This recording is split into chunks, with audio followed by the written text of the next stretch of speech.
નમસ્કાર મિત્રો, આજના વિડીયોમાં આપણે સમજશું કે તાજેતરની અંદર અનામતનો એક મુદ્દો સુપ્રીમ કોર્ટની અંદર ખૂબ જ ચર્ચામાં છે। મિત્રો, સુપ્રીમ કોર્ટ દ્વારા એવું કહેવામાં આવેલું છે કે જેના માતા અને પિતા બંને નોકરી કરતા હોય તો એમના બાળકને અનામતની શું જરૂર છે।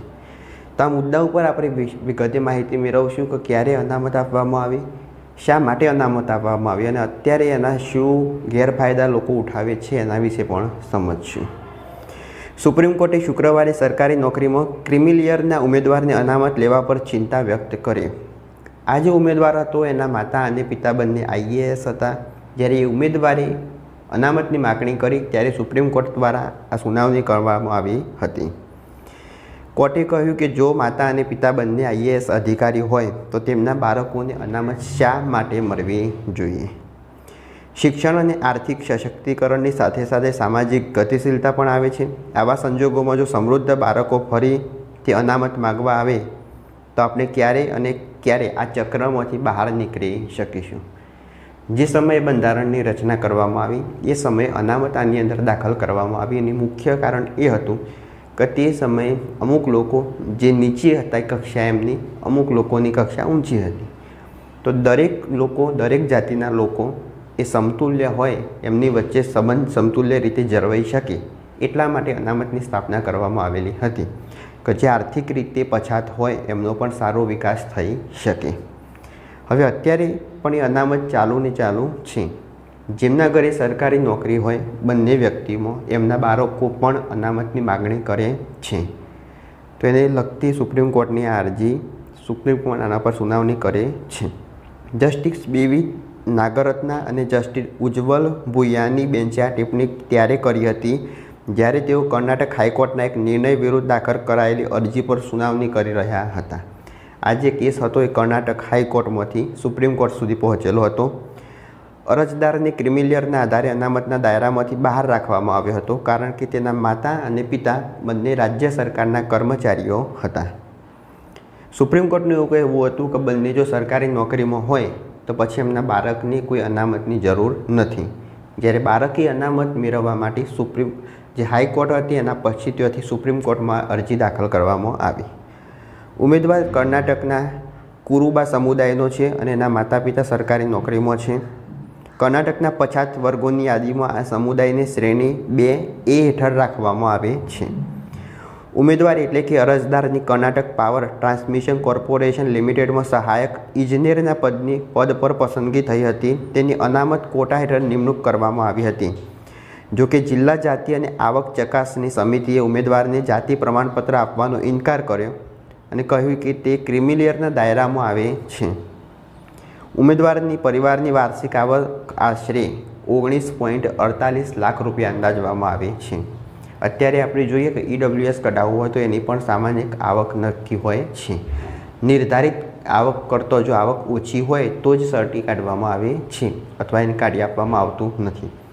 અહીં આગળ એમની ઉમેદવારની જે વાર્ષિક આવક હોય એમના પરિવારની 19.48 લાખ રૂપિયા છે। અધિકારીઓએ શોધી કાઢ્યું કે તેમના માતા અને પિતા બંને સરકારી કર્મચારીઓ છે અને તેમની કુલ આવક એ ક્રિમિલિયર માટે નિર્ધારિત મર્યાદા કરતાં વધુ છે। તેમને ક્રિમિલિયરનું સર્ટી કાઢી આપવામાં આવશે નહીં।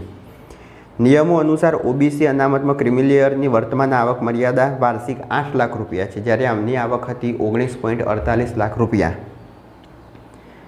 તો સામાન્ય રીતે તેમના બાળકોને OBC અનામતનો લાભ મળતો નથી। હવે સુપ્રીમ કોર્ટની 3 જે મહત્ત્વની ટિપ્પણીઓ હતી, અનામતને સંતુલન અત્યારે જરૂરી છે, સંતુલન જાળવી રાખવું ખૂબ જરૂરી છે એના પર। તો જે પરિવારોને આર્થિક અને સામાજિક રીતે પ્રગતિ કરી લીધી છે તેમને પણ અનામતના ફાયદા મળતા રહ્યા છે। આપણે પહેલાં વાત કરી કે અનામત શા માટે દાખલ કરવામાં આવેલી હતી કે જેથી સંતુલન દરેક વચ્ચે જળવાઈ રહે। જે નીચી કક્ષાના લોકો હતા એમની પણ આર્થિક સદ્ધરતા વધે અને જે એક સંતુલન જળવાઈ રહે એટલા માટે અનામત દાખલ કરવામાં આવી હતી। અત્યારે આપણે વાત કરીશું તો દરેક પરિવારોએ આર્થિક અને સામાજિક પ્રગતિ કરી છે, તો પણ અત્યારે અનામત એમ ચાલુ છે અને અનામતનું આ ચક્ર ભવિષ્યમાં પણ આ જ રીતના ચાલુ રહેશે। ઉચ્ચ શિક્ષણ અને સારી આર્થિક સ્થિતિએ સાથે સાથે સામાજિક પ્રતિષ્ઠામાં પણ સુધારો આવે છે। સામાજિક રીતે પછાત લોકો માટે અનામત બરાબર છે પરંતુ બધા માટે નહીં। આ જ માટે અનામતે દાખલ કરવામાં આવેલી હતી કે સામાજિક રીતના જે પછાત લોકો હોય એ એમનો વિકાસ કરી શકે. પણ હવે આમાં થોડું સંતુલન જરૂરી છે એવું સુપ્રીમ કોર્ટ દ્વારા કહેવામાં આવેલું છે. હવે અરજદાર જેની કર્ણાટક કોર્ટની અંદર પણ અરજી દાખલ કરી એના પછી સુપ્રીમ કોર્ટમાં ગયા તો કહ્યું એમના દ્વારા એવું કહેવામાં આવ્યું કે પગારથી ક્રિમિલિયર નક્કી ન થાય. જ્યારે અત્યારે કોઈપણ પ્રકારનું આર્થિક રીતે પછાત વર્ગનું સર્ટી આપવામાં આવે કોઈમાં એક પ્રકારની આવક મર્યાદા નક્કી હોય છે. જે રીતના EBC હોય તો 6 થી 8 લાખની આવક મર્યાદા હોય એના ઉપર તમારે વધારે હોય તો કાઢી આપવામાં આવતું નથી 10% માટે. એ જ રીતના આમાં 8 લાખની આવક નક્કી કરેલી છે. પણ અરજદારે જ્યારે અરજી કરી તેની અંદર કહેવામાં આવેલું હતું કે કોઈપણ પ્રકારની આવક હોય એ ક્રિમિલિયરના સર્ટીની અંદર ધ્યાનમાં લેવામાં આવતી નથી. અરજદારના વકીલ શશાંક રત્નુએ દલીલ કરી હતી કે સરકારી કર્મચારીઓ વચ્ચે ક્રિમિલિયરની ઓળખ કરવા માટે પગારમાંથી થતી આવક જ એકમાત્ર નિર્ણાયક માપદંડ નથી. જો એમનો પગાર બાકાત રાખવામાં આવશે તો પછી બીજી આવક કઈ? આ એક મહત્ત્વનો પ્રશ્ન છે. તેમણે દલીલ કરી હતી કે ક્રિમિલિયરમાંથી બહાર રાખવાનો આધાર માતા પિતાની સ્થિતિ હોય છે, જેમ કે તેઓ ગ્રુપ A કે ગ્રુપ 2 સેવાઓ સાથે સંબંધિત છે કે નહીં, ન કે ફક્ત તેમની પગારમાંથી થતી આવક. જો પગારને જ એકમાત્ર માપદંડ માની લેવામાં આવે તો ડ્રાઈવર, પટાવાળા, ક્લાર્ક અને અન્ય નીચલા સ્તરના સરકારી કર્મચારીઓને પણ અનામતના લાભોથી વંચિત કરી શકાય છે.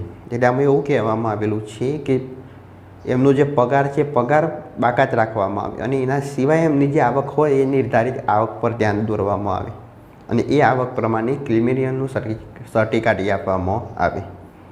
હવે પગાર ધ્યાનમાં લેવામાં ના આવે તો બીજી કઈ આવક ઉપર આ સર્ટી કાઢવામાં આવે. હવે કર્ણાટક હાઈકોર્ટમાં 2 વાર ચુકાદો આના પર બદલવામાં પણ આવેલો છે. સુપ્રીમ કોર્ટ પહેલાં આ મામલે કર્ણાટક હાઈકોર્ટની ડિવિઝન બેન્ચ પાસે હતો. પહેલાં હાઈકોર્ટના સિંગલ જજે ઉમેદવારની તરફેણમાં ચુકાદો આપેલો હતો.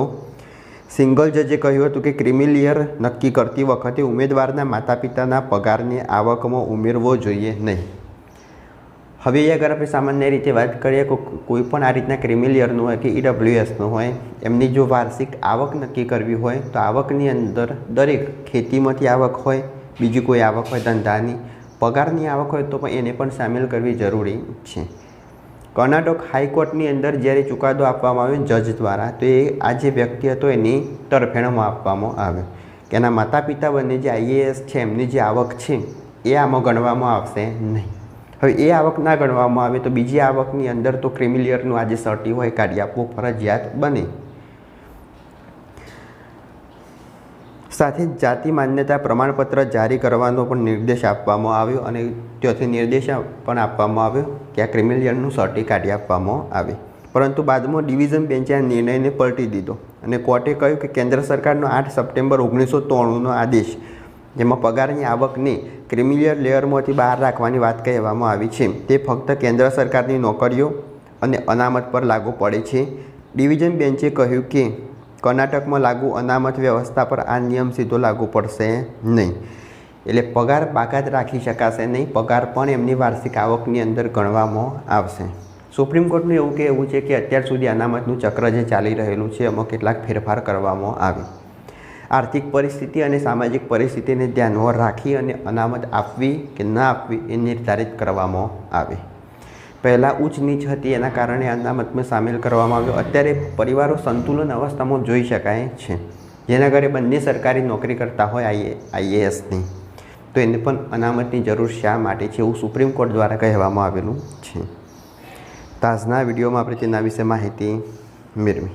જો વિડીયો ગમ્યો હોય તો લાઈક કરો, શેર કરો, ચેનલ સબસ્ક્રાઈબ કરો. ત્યાં સુધી જય હિન્દ, જય ભારત.